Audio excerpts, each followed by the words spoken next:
नमस्कार दोस्तों, NDTV India पर एक बार फिर आप देख रहे हैं रफ्तार रिबूटेड और मैं हूं आपका होस्ट शम्स। मेरे साथ खड़ी है बिल्कुल नई सिट्रोएन की C3 प्रीमियम हैचबैक जो बहुत जल्द भारतीय बाजार में लॉन्च होने के लिए तैयार है। आज आपको हम दिखा रहे हैं इस कार की पहली झलक और जल्दी शो पे देखिए इसका रिव्यू। लेकिन आज शो में शुरुआत एक नए इलेक्ट्रिक स्कूटर के साथ। ये है TVS iQube का नया 2022 का मॉडल। इसे पहले से ज़्यादा रेंज मिली है, नए वेरिएंट्स मिले हैं और कई सारे नए फीचर्स भी मिले हैं। आइए देखते हैं स्कूटर का review. TVS iQube electric scooter को 2022 के लिए कई बदलाव मिले हैं। इसमें पहले से ज़्यादा रेंज है। कुल 3 वेरिएंट्स हैं, जिनमें से 2 फिलहाल बिक्री पर है। हमारा टेस्ट यूनिट है 2022 TVS iQube स्टैंडर्ड वेरिएंट, जो इसका बेस मॉडल है। इसमें फीचर्स ऊंचे वेरिएंट जितने नहीं हैं, लेकिन रेंज ज़रूर बढ़ गई है। 2 साल पहले TVS iQube हमने पहली बार चलाया था। होसूर TVS का होसूर फैक्ट्री के टेस्ट ट्रैक में कंट्रोल एनवायरनमेंट था। 2 साल बाद TVS ने नया iQube को थोड़ा सा अपडेट किया है। मेनली इसमें बैटरी पैक बढ़ा किया है। ये स्टैंडर्ड वेरिएंट है, इसमें सिर्फ बैटरी और रेंज ही ज़्यादा है। 2 और वेरिएंट है S, जो कि जिसमें ज़्यादा फीचर्स है। हमारे पास वो है नहीं, लेकिन चलाएंगे उसको भी। और एक आने वाला है ST, जिसमें और भी ज़्यादा रेंज है। इसमें इको मोड में आपको 100 किलोमीटर रेंज मिलेंगे। लेकिन आज हम इसको चलाएंगे शहर में, टूटे फूटे सड़क पे, एवरीडे रोड्स पे। आपको बताएंगे अगर आपको नया iQube कंसिडर करना है, अगर आपको अपना पेट्रोल पार्ट स्कूटर को रिप्लेस करना है एक इलेक्ट्रिक स्कूटर से। iQube हमेशा से ये अच्छे तरीके से तैयार किया गया बढ़िया डिज़ाइन वाला स्कूटर रहा है। इसका डिज़ाइन शायद बिक्री पर मौजूद इलेक्ट्रिक स्कूटर्स जितना आक्रामक नहीं है, जितनी बुरी बात भी नहीं है। करीब से देखने पर शानदार फिट और फिनिश के साथ इसका बढ़िया निर्माण प्रभावित करता है। अगले एप्रन पर लगी रैप अराउंड लाइट्स और पिछला हिस्सा इस सुरक्षित डिज़ाइन को एक आधुनिक एहसास देता है। कुल मिलाकर ये ज़्यादातर ग्राहकों को पसंद आने वाला है। लेग रूम की यहाँ कोई कमी नहीं है। सीट चौड़ी भी है और आरामदेह भी। सीट उठाने के लिए यहाँ कोई मल्टी फंक्शन की नहीं है, लेकिन जगह अच्छी है। स्कूटर पर ब्रशलेस DC मोटर हब लगी हुई है। iQube पर 12 इंच के पहिए हैं। आगे टेलीस्कोपिक फोक्स है। 220 mm का अगला डिस्क ब्रेक है और पीछे ट्विन शॉक्स हैं। सवारी बढ़िया है और अगर आप आराम की तलाश में हैं तो iQube निराश नहीं करेगा। एक्सेलरेशन अच्छा है और iQube शहरी यातायात में किसी भी पेट्रोल कम्यूटर 2 व्हीलर को कड़ी टक्कर दे सकता है। खराब सड़कों पर भी सवारी काबिल तारीफ है। मुड़ते समय भी iQube बढ़िया शैसी डिज़ाइन से अपना जलवा दिखाती है। iQube बढ़िया नियंत्रण बनाकर चलती है और टायर्स बेहतर पकड़ देते हैं।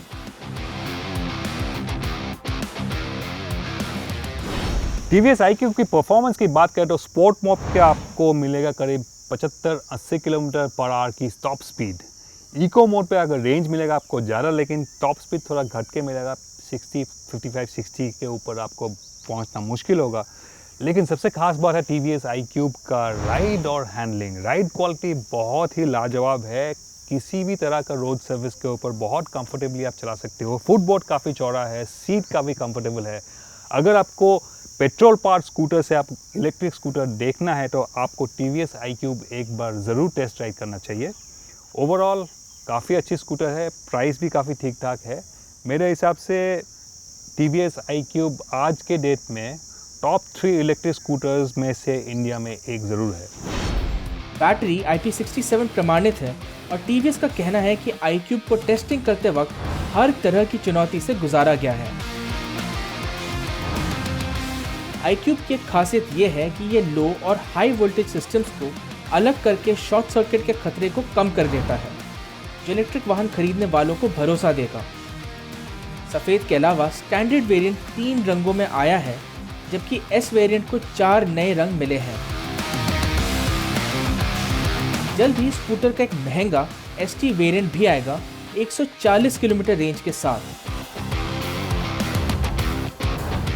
S और ST वेरिएंट्स को बड़ा 7 इंच इंस्ट्रूमेंट कंसोल मिला है, जिसमें नेविगेशन समेत ज़्यादा फीचर्स हैं।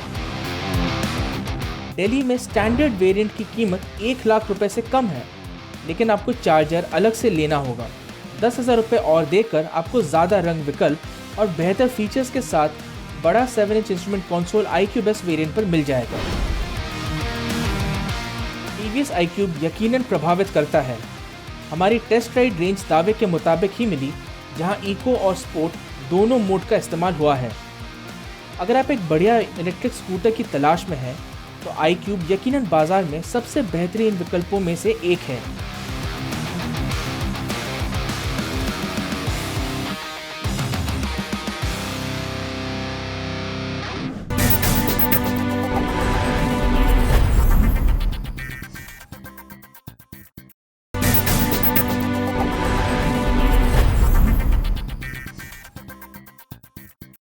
ब्रेक के बाद आप सभी का एक बार फिर स्वागत है रफ्तार रीबूटेड पे।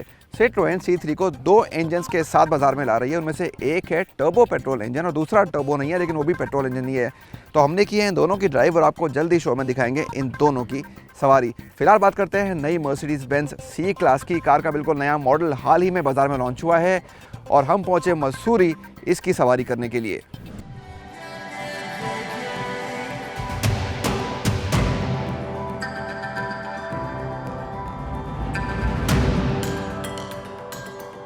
मर्सिडीज बेंज सी क्लास का दुनिया में और भारत में भी एक लंबा और शानदार सफ़र रहा है।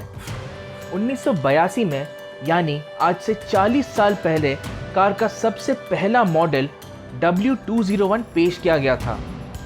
W206 या 5वीं पीढ़ी की सी को दुनिया में पहली बार 2021 में लाया गया और अब ये कार भारत आ गई है। हम थे पहाड़ों की रानी मसूरी में इस कार की सवारी करने के लिए। हमें इससे बड़ी उम्मीदें थी और किस्मत से ये एक साफ और सुहाना दिन भी था। कुछ महीनों के अंतराल के बाद भारतीय बाजार में मर्सिडीज बेंज सी क्लास की वापसी हुई है।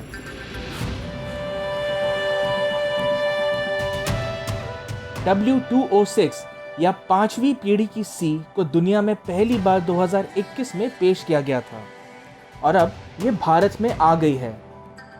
ये देश में मर्सिडीज बेंज के सबसे अहम मॉडल्स में से एक है, क्योंकि 2001 से अब तक यहाँ इसके 37,000 यूनिट बिक चुके हैं। बाजार में कार का मुकाबला BMW 3 series, Audi A4, Volvo S60 और Jaguar XE जैसे दिग्गजों से होता है। आइए आपकी मुलाकात करवाते हैं नई जनरेशन की मर्सिडीज बेंज सी क्लास से। और हमारे पास जो ये मॉडल है, ये है C300D, सबसे पावरफुल इंजन। और अगर डिज़ाइन की बात करें तो हमारे हिसाब से ये अब तक की सबसे आकर्षक, सबसे खूबसूरत डिज़ाइन है। C300D, इसके 3 खास पहलू आपको बता देते हैं। सबसे पहला, इसमें AMG स्टाइलिंग आपको दिखाई जाएगी। सबसे पहले जो आगे का ग्रिल है, स्टार पैटर्न है, बहुत ही शानदार। उसके बाद डिजिटल LED लाइटिंग, जो सिर्फ C300D में मिलता है नई जनरेशन की सी क्लास में। और उसके बाद हम आते हैं ये 2 टोन अलॉय व्हील्स पे। ये भी AMG स्टाइलिंग दी गई है इसको और बहुत ही खूबसूरत लगती है। अब इसको सी क्लास को बेबी एस का खिताब दिया गया हुआ है। हमारे हिसाब से जो आगे का पोर्शन है, आगे का हिस्सा है, वो A क्लास से मेल खाता है। लेकिन अगर आप पीछे की तरफ नज़र घुमाएंगे तो जी हाँ, S क्लास की पूरी छवि आपको सी क्लास में दिखती है।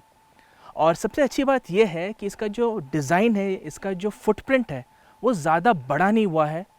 जो ओवरऑल लेंथ है वो 65 मिलीमीटर बड़ी है, जो व्हील बेस है वो 25 मिलीमीटर बड़ी है और गाड़ी 10 मिलीमीटर चौड़ी हुई है। इसका मतलब जो पैसेंजर्स है, जो ऑक्यूपेंट्स है, उनके लिए ज़्यादा जगह है कैबिन में।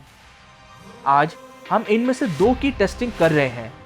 C300D में C220D वाले इंजन ब्लॉक का ही इस्तेमाल हुआ है, लेकिन ताकत ज़्यादा है और इसकी टॉप स्पीड है 250 किलोमीटर प्रति घंटा। ये आज हमारे पास मौजूद 2 कारों में से एक है। जो नहीं है वो है 220D, और यहाँ भी आंकड़े कुछ कम नहीं है। ये भारत में मर्सिडीज बेंज की सबसे ज़्यादा माइलेज वाली कार होने का दावा कर रही है, यानी 23 किलोमीटर प्रति लीटर, जो सेगमेंट के देखते हुए वाकई लाजवाब है। और फिर है C200, कार का अकेला पेट्रोल विकल्प। इंजन के छोटे साइज से गलत अंदाज़ा ना लगाएं, यहाँ भी पावर और टॉर्क की कमी नहीं है। तीनों ही इंजन के साथ 9G ट्रॉनिक गियरबॉक्स स्टैंडर्ड है। और अगर इसकी राइड और हैंडलिंग की बात करें तो सी क्लास अब जैसी उम्मीद करते हैं राइड क्वालिटी की, बहुत ही पिलोई है, बहुत ही क्या कह सकते हैं आपको, बहुत ही प्लायंट है, बढ़िया राइड क्वालिटी है। अगर आप आगे बैठे हो या पीछे बैठे हो बहुत ही कंफर्टेबल रहेंगे आप। और हैंडलिंग की बात करें तो पिछले जनरेशन सी क्लास मॉडल के मुकाबले इसका जो स्टीयरिंग है वो आपको ज़्यादा फीडबैक देता है, चलाने में आपको ज़्यादा मज़ा आता है और वो स्पोर्टी फील आती है। पिछले जनरेशन्स की जो सी क्लास यूनिट्स थी उनमें एक हल्का सा कंप्लेन ये था कि वो चलाने में इतनी स्पोर्टी नहीं है, कंफर्टेबल बेशक हो, चलाने में इतनी स्पोर्टी नहीं है, लेकिन इस बारी सी क्लास चलाने में काफ़ी ज़्यादा स्पोर्टी और एक्साइटिंग महसूस होती है। एक अच्छी बात है। नई सी की सवारी आरामदेह है, लेकिन ये ज़्यादा मुलायम भी नहीं है। सस्पेंशन अपना काम बखूबी करता है और ख़राब सड़कों पर भी कार आराम से निकल जाती है। हाँ, अगर गड्ढा बड़ा हो तो कैबिन में उसका कुछ असर दिखता है। इस गाड़ी में MBUX जो Mercedes Benz user experience system है, MBUX, वो सेकेंड जनरेशन मॉडल है, NTG7 प्लेटफॉर्म पे बेस्ड है। और इसका मतलब ये है कि इस गाड़ी में S क्लास के बाद एक फ़ीचर आता है Car2X, जो कि सारे मर्सिडीज़ बेंज गाड़ियों का एक सोशल नेटवर्क जैसा है। तो मान लीजिए आप जैसे इन पहाड़ी रास्तों पे चल रहे हैं तो आगे कोई पड़ाव है या आगे रास्ता ख़राब है, एक पॉट होल है, तो अगर आपके आगे कोई मर्सिडीज़ बेंज की गाड़ी जा रही होगी तो वो इन्फॉर्मेशन, वो डेटा वो गाड़ी इस गाड़ी को रिले करती है, इन्फॉर्म करती है, तो आपका जो ड्राइविंग एक्सपीरियंस है वो थोड़ा स्मूथ हो जाता है। तो एक बहुत ही बढ़िया फीचर है और ऑब्वियसली कनेक्टेड कार है, भरपूर कनेक्टेड फीचर्स हैं। Car2X MBUX सिस्टम वाली सभी मर्सिडीज़ बेंज कारों के साथ काम करता है, लेकिन MBUX का NTG7 वर्जन ही क्लाउड और दूसरी कार्स तक जानकारी पहुंचा सकता है। ये जानकारी 24 घंटों तक वैध रहती है क्योंकि सड़कों के हालात बदलते रहते हैं। सी क्लास के कैबिन में बहुत सारी लग्जरी दी गई है। लुक एकदम नया है और बीच में लगी है नई 11.9 इंच की बड़ी और खड़ी टच स्क्रीन, हल्की सी ड्राइवर की ओर मुड़ी हुई है। कई आधुनिक प्रीमियम कार्स की तरह टच स्क्रीन में तकरीबन सभी इन कार कंट्रोल्स हैं, जिससे डैशबोर्ड को एक साफ सुथरा लुक मिलता है। कई थीम्स और सेटिंग्स के साथ HD इंस्ट्रूमेंट पैनल भी बढ़िया दिखता है। स्टीयरिंग पर टच पैड कंट्रोल्स पहले से बेहतर है।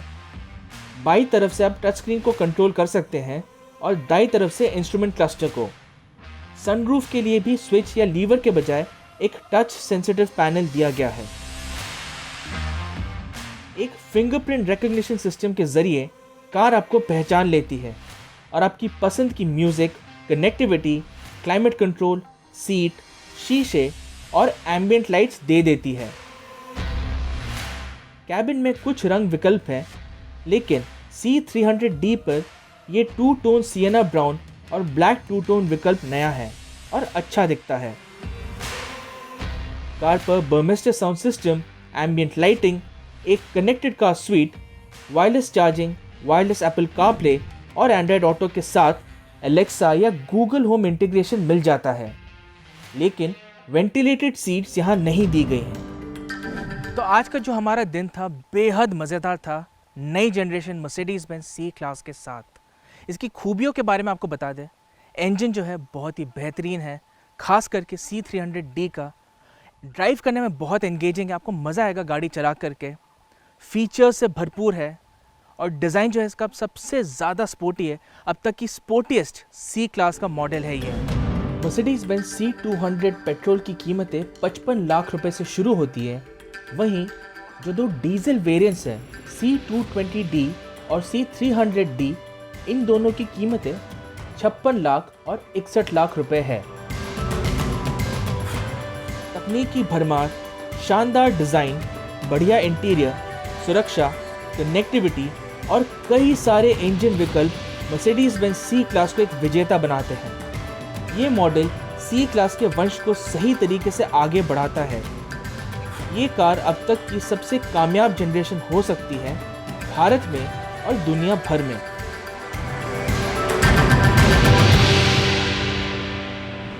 तो आज के शो में बस इतना ही। जैसा मैंने पहले कहा, बहुत ही जल्द देखिए नई Citroen C3 का रिव्यू रफ्तार रीबूटेड पे।